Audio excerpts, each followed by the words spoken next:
She laid it out plain as day, you got two choices, say you're sorry or hit the road. That's all she gave me, no warm embrace, no pat on the back, just those cold words slicing through me like I was some random dude gatecrashing her bash instead of the guy she married. We were at her family's big reunion shindig. Her name's Victoria, and if you caught a glimpse of her, you'd swear she's the type who could sweet-talk a cop out of a citation and stroll off with his shiny badge as a souvenir. She's got this long, jet-black hair, eyelashes sharp enough to draw blood, and a grin so fierce it could carve through metal. But underneath that dazzling smile, a beast waiting to pounce. The whole mess kicked off with a dumb little spat. Her brother Tyler, sloshed beyond reason, tossed out a jab about how I didn't really belong in the family. I chuckled, brushed it off, tried to play nice, but that jerk wouldn't let up. Kept poking, called me a loser, even though I'm busting my hump 60 hours a week to pay the bills while Victoria sits at home, supposedly working, but barely cracking open her laptop. I hit my limit, told Tyler to zip it before I made him regret it. Then, bam, her old man Richard steps up, chest all puffed out like some gunslinger ready to throw down.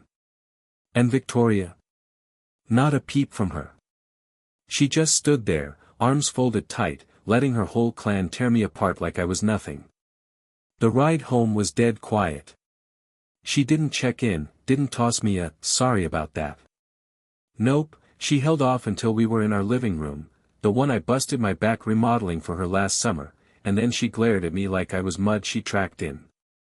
You're an embarrassment, she spat out, venom dripping. Apologize or get out, pick one. I let out a laugh, man, a real gut buster, because right then it clicked, she'd never once had my back.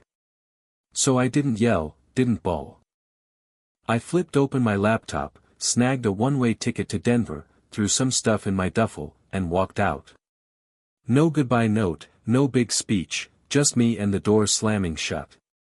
Next morning, my phone lit up, 5 calls from her. Voicemails piled up, where'd you go? What's your deal? You're losing it. I let him sit there, ignored her for 3 solid days. Then something odd popped up. She quit ringing, and curiosity got me. I peeked at our joint bank account, still tangled up financially, and spotted a $368 hit from some hotel downtown. Happened on a random Tuesday, 2 nights after I'd bolted. Victoria despises hotels, calls them petri dishes of filth. So what was she up to? I dug into the details, 11:42 p.m., room service charged. No way she was solo that late. Not my Victoria, who won't touch food past 6 p.m. because nighttime munching bloats you up. That night, I dialed up my buddy Jake. Man, I said, I think she's messing around on me. He didn't even blink. Bro, she's been at it for a while. What are you talking about? She told me you two were on a break, and I saw her cozying up with some dude last month. Figured you were in the loop. My stomach dropped. Hands turned to ice, fingers buzzing. What dude? No clue who he was, but they were tight, real tight. Holding hands, swapping spit outside some eatery like it was no big deal. Sleep didn't come that night. I laid there in my Airbnb, staring at the ceiling, heart thumping like a jackhammer. Memories crashed in, every dodge, every shady text, every time she'd lock her phone or duck out when it buzzed. I flipped open our shared photo stash online. She'd wiped out every pic of us from the last few months, clear back to Christmas. Didn't even try to cover her tracks. That's when it slammed me, this wasn't fresh. I wasn't her fallback guy, I was the chump, the punchline, and she'd been sketching out her next chapter before I ever booked that flight. But hold up, it gets uglier. The next day, I rolled back to our place.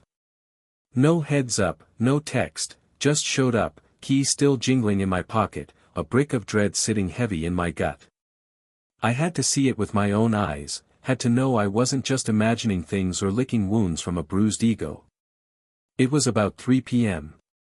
Her car was out front, but parked all sloppy, crooked, like she'd peeled and hot. That crooked parking job alone sent warning bells clanging in my head. Victoria. She's a stickler for precision, everything's gotta be lined up just so, like her life's one big Instagram grid.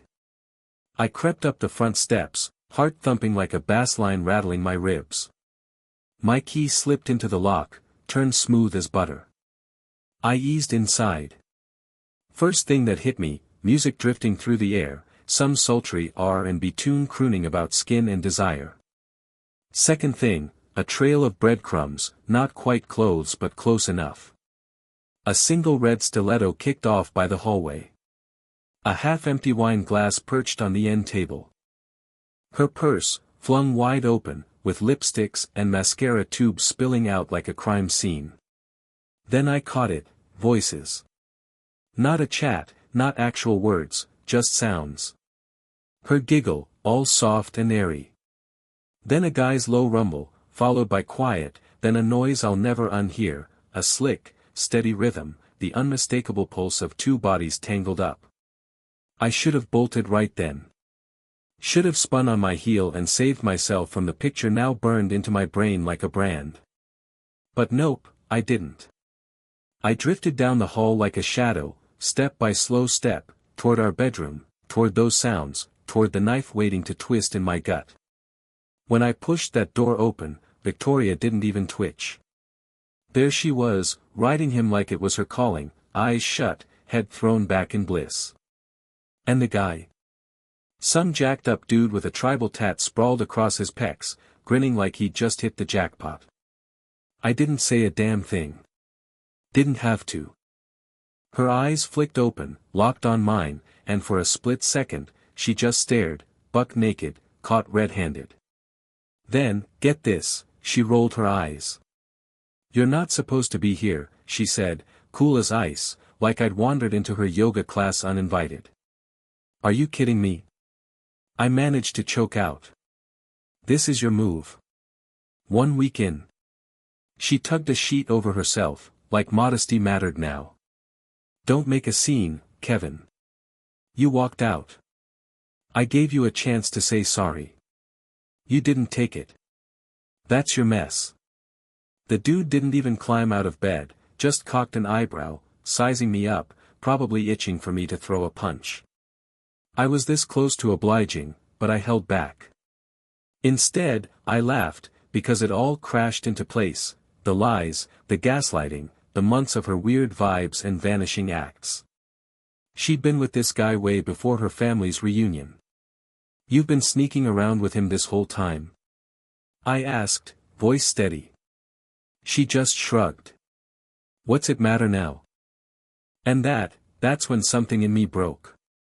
Not the kind of break that makes you scream or smash a lamp.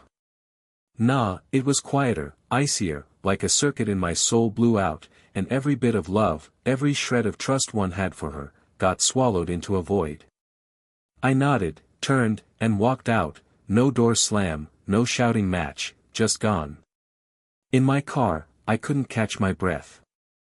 I sat there, hands glued to the steering wheel, staring into space.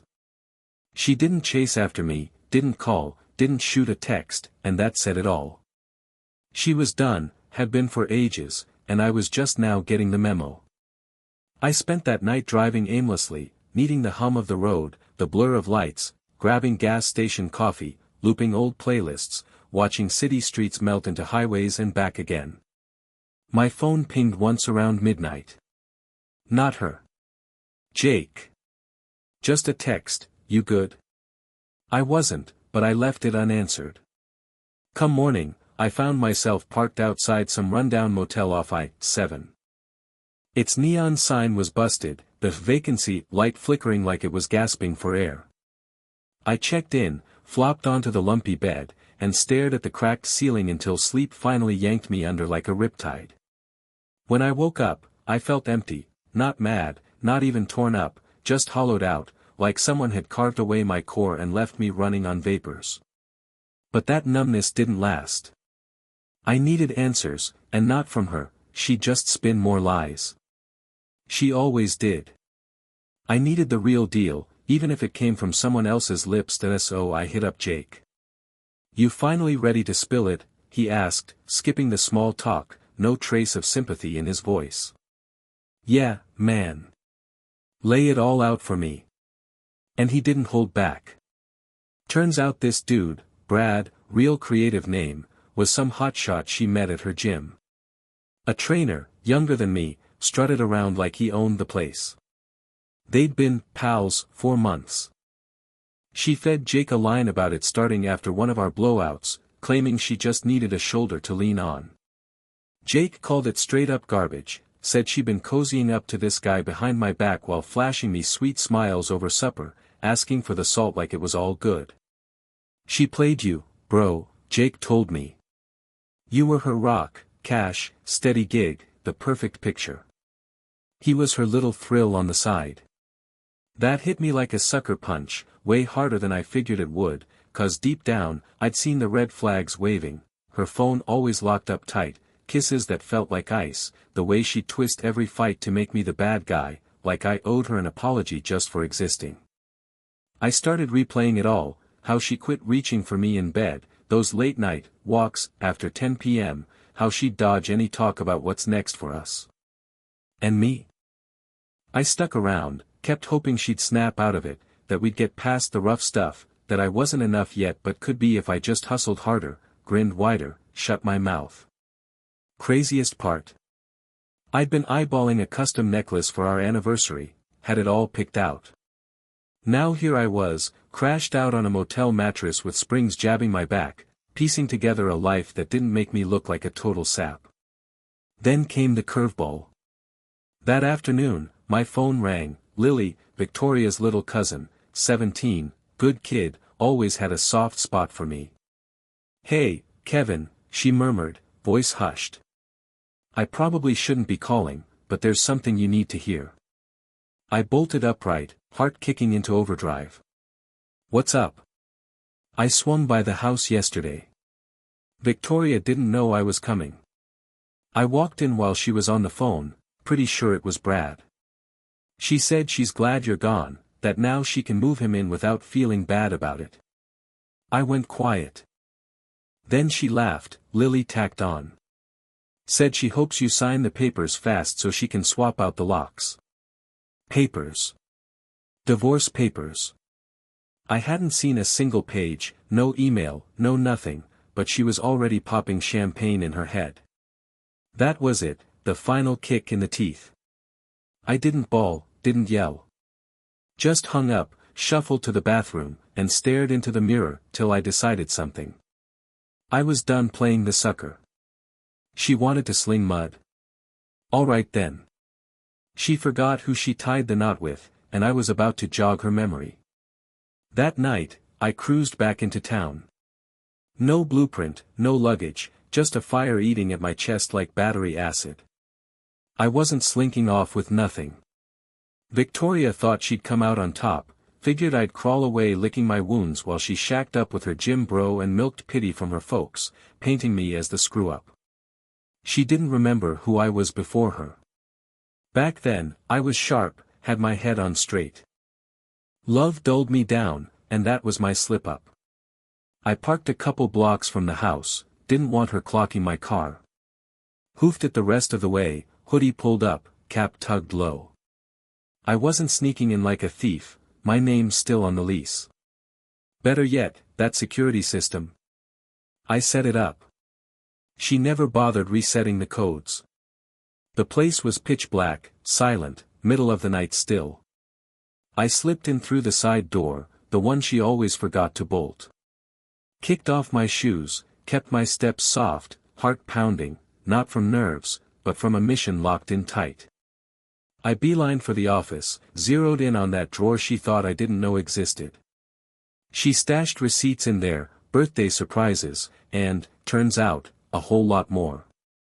I dug out a wad of folded papers, credit card bills, room service tabs, all charged to my card, and beneath that, a handwritten note. Not for me, for him. Started with, "Brad, baby," I couldn't read past that. My hands were trembling too bad. I stuffed it all in my backpack. Then I did something off script. I headed for the bedroom. She was out cold, sprawled alone in bed, curled up tight like a little kid, hair all tangled, breaths coming soft and slow.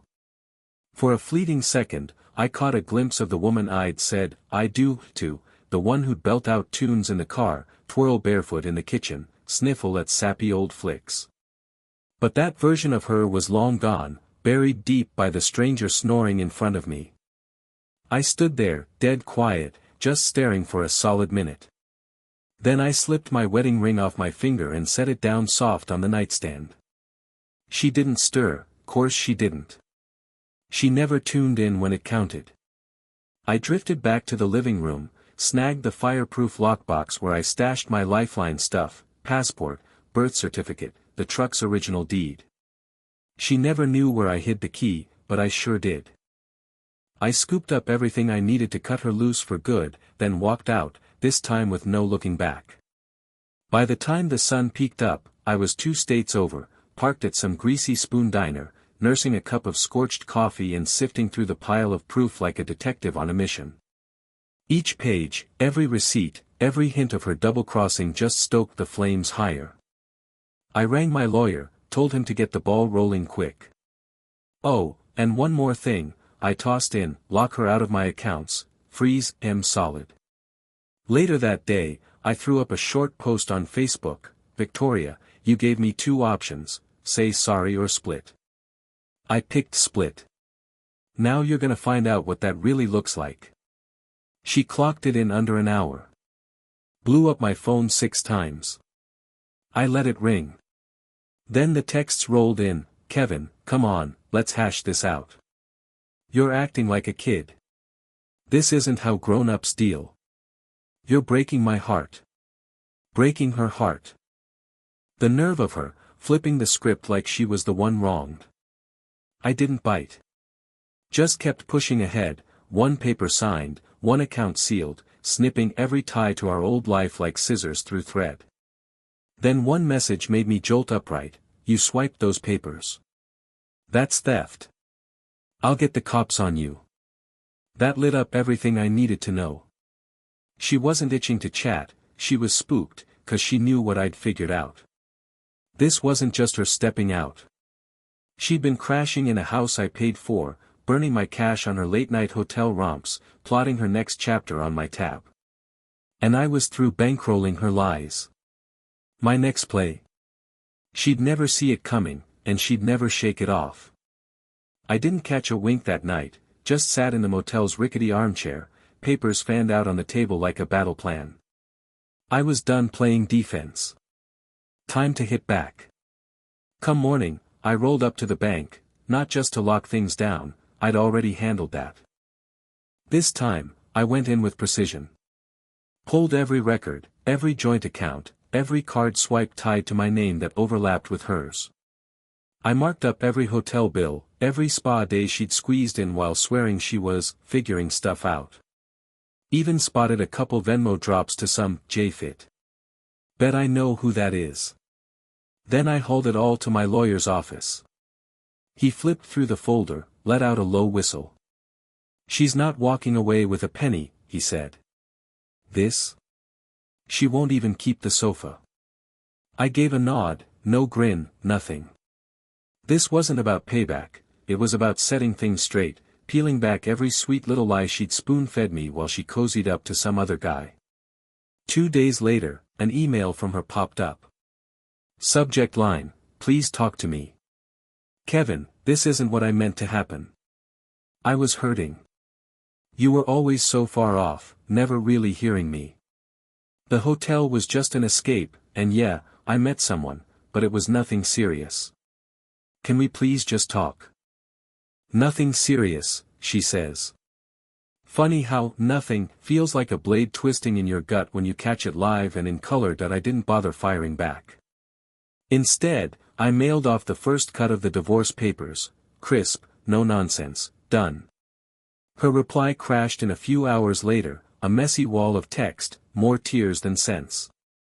She accused me of being vengeful, said I was blowing it all out of proportion.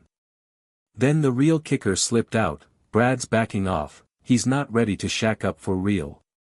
I thought we had a spark, but I misread it. You and me, we've got history, a whole life built. Don't trash it. I cracked up right there, standing in a gas station lot, a loud, sour laugh that made a couple fueling up nearby swivel their heads.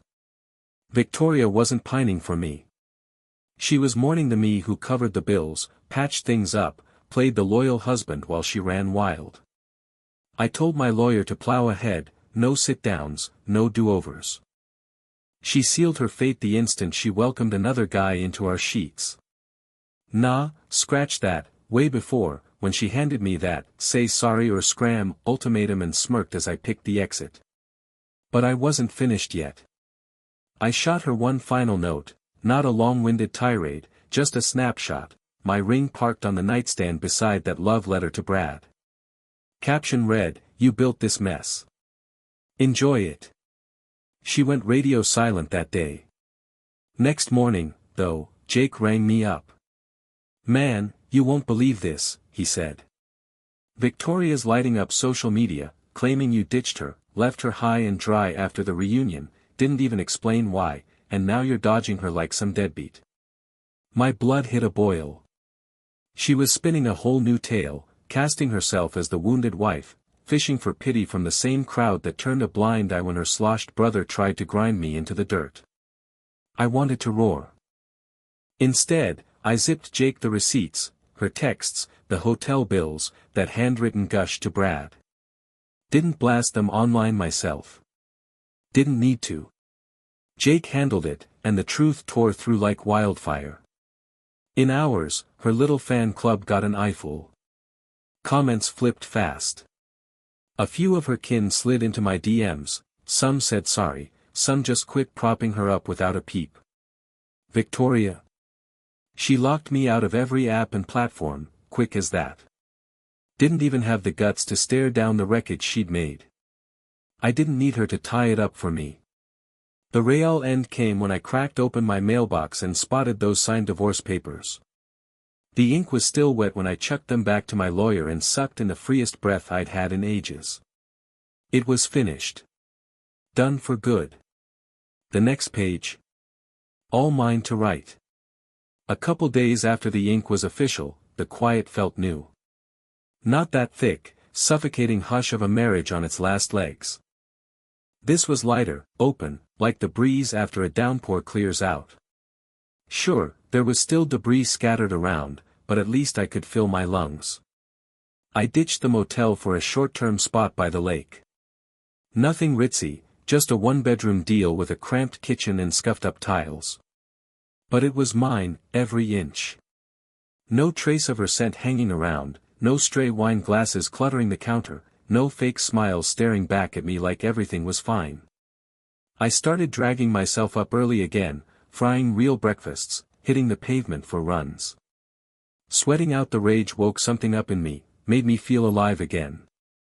For the first time in forever, I caught my reflection and didn't see a ghost. I wasn't Kevin the spouse, Kevin the doormat. Just Kevin. Then came a curveball. Lily, Victoria's cousin, pinged me again, figured you'd want to know, Victoria's packing up and leaving the house. Her folks cut the cord. She's crashing with a buddy for now. Thought you'd rather hear it from someone who doesn't feed you bull. I didn't shoot back a reply. Just let her words settle in, heavy and real. Victoria was picking up the pieces of her own mess, bit by bit. Not 'cause I wanted her to hurt, but 'cause lies always buckle eventually. Hers just took their sweet time crumbling. About a week later, Jake and I snagged a cold one at the bar. He kept it breezy at first, chatting about ball games, the grind at work, the usual. Then he leaned across the table, voice dropping. "You're looking better, bro." "I'm feeling it," I said. Still pissed. Not like before. Now it's more like a dull letdown. He gave a slow nod. "You hear she's telling folks you stepped out first. Claimed you were cozying up with some chick from the office." I nearly snorted my beer. "Yeah, figures. That's Victoria for you, couldn't stomach being the bad guy. Even after all her crap, the cheating, the mind games, the flat-out disrespect, she still had to perch on her throne as the wronged princess. Me ditching the part of her devoted chump stung her more than anything else. Then came one last curveball, the house. I hadn't given it much brain space since I bailed. My lawyer sorted most of the breakup mess. We'd settled that she could keep it if she bought me out, but turns out she couldn't scrape together a loan, couldn't swing it solo, and now it was up for grabs. My house, where I hammered up shelves, slapped paint on walls, hauled her over the doorstep like some cheesy rom-com sap, was just another listing now. Polished pics online, fake daisies on the counter, the works. I didn't swing by for a last look. Didn't see the point. Some chapters don't need a farewell tour. But one night, maybe a month down the road, I dug that old necklace out of my glove box, the anniversary gift I never gave her, still nestled in its velvet case. The engraving stared back at me, for every tomorrow, I sat in the grocery store lot, just gawking at it. Then I marched in, grabbed a lighter, drove out to a cliffside spot by the lake, and torched it, watched the fire chew through the fabric, melt the metal, swallow every dream I'd pinned on us. The smoke carried her lies off into the breeze. I stood there, hands shoved in my pockets, letting it go. Not the hurt, that's a slow fade, but the fantasy, the idea that love means sticking around no matter how bad the knife twists. That day, I quit lugging her mistakes on my back. She picked her path, and I finally carved mine. A few weeks rolled by, and life found a groove, not quite routine, but close enough. I was clocking hours again, sleeping without jolting awake, not glued to my phone like it might blow up any second. The ground stopped shaking under me. Then, right on cue, she found a fresh way to slink back into my orbit. It kicked off with a blocked number buzzing my line. I let it hum. Then a voicemail popped up, "Kevin, it's me. Don't trash this, please. I just want to talk. I screwed up, I know that. I don't deserve a second shot, but I can't get you out of my head. I miss you. I miss us." She dropped us like it was still some holy relic, like she hadn't smashed it to bits herself. I didn't bite. 2 days later, another message, "You didn't even give me a chance to explain. You just bailed. You didn't fight for us." Didn't fight? Man, I battled hard. Every time I ignored the signs, choked down her half-truths, laid next to her at night wondering why I felt like a ghost with her right there. Then the last straw landed, no text, just a picture, her sobbing, clinging to one of my old sweatshirts. Pitiful. I blocked her cold. Next day, Lily hit me up again, fair warning, "Victoria rolled up to my folks' place last night, wasted.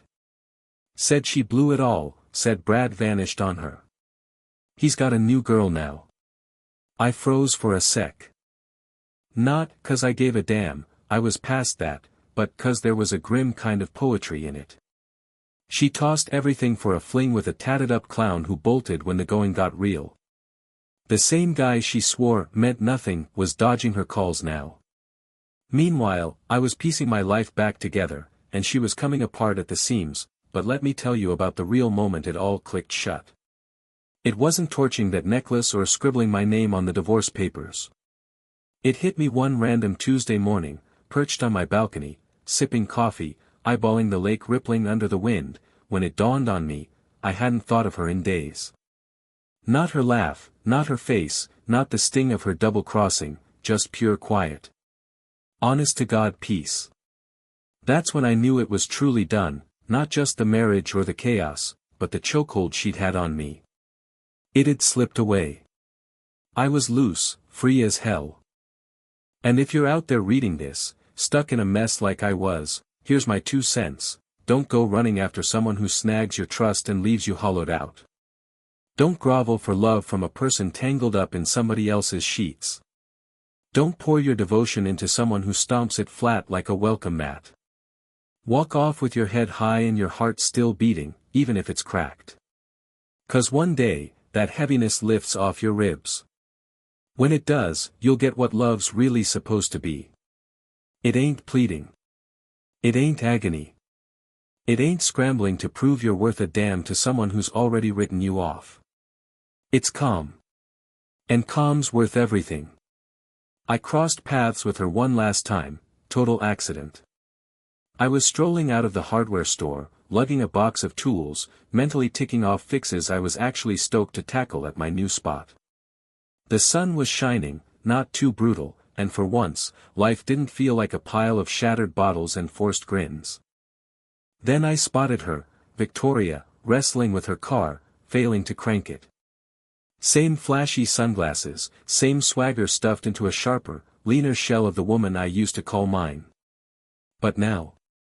She looked shrunk, not dazzling, not in charge, just beat, frayed, like her web of lies had finally started dragging her down.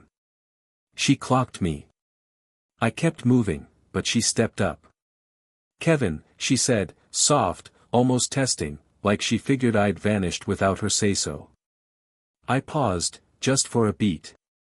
She tilted her head with that old half-smirk, the one she'd whip out when she wanted a favor. "You're looking good." "I know," I shot back. Her expression flickered. I could see that itch to reel me in, to take the reins again. "Not this round." "Heard you got a place." "Yup." "You doing all right?" "Better than all right, Victoria." She gave a slow nod, gnawing her cheek. I was dumb. "Nah, you were cold," I said, "no sugar on it." Quiet stretched out. Then she dropped her gaze, maybe feeling a sliver of shame, if only for a flash. "I'm sorry," she mumbled. I didn't bite, not out of spite, just 'cause some sorries roll up too late to carry weight. I turned, hoofed it to my truck, chucked the tools in the bed, and peeled out. That was that, no big blowout, no epic monologue, no waterworks, just the raw, still truth between two folks who torched something holy and stood there in the dust pretending it hadn't already drifted off. That night, I plopped back on my balcony, same lake, same breeze, same hush. But this time, a grin crept up, 'cause I didn't crave payback. Didn't need her to crash and burn. I just needed me back. And I'd found him, tougher, sharper, marked up but not sour. So if you're reading this, caught where I was, lost, busted up, fed lies, hear me out, you make it through. You patch yourself up. And one day, out of nowhere, you'll suck in a breath again. It'll hit like the first real one you've taken in ages.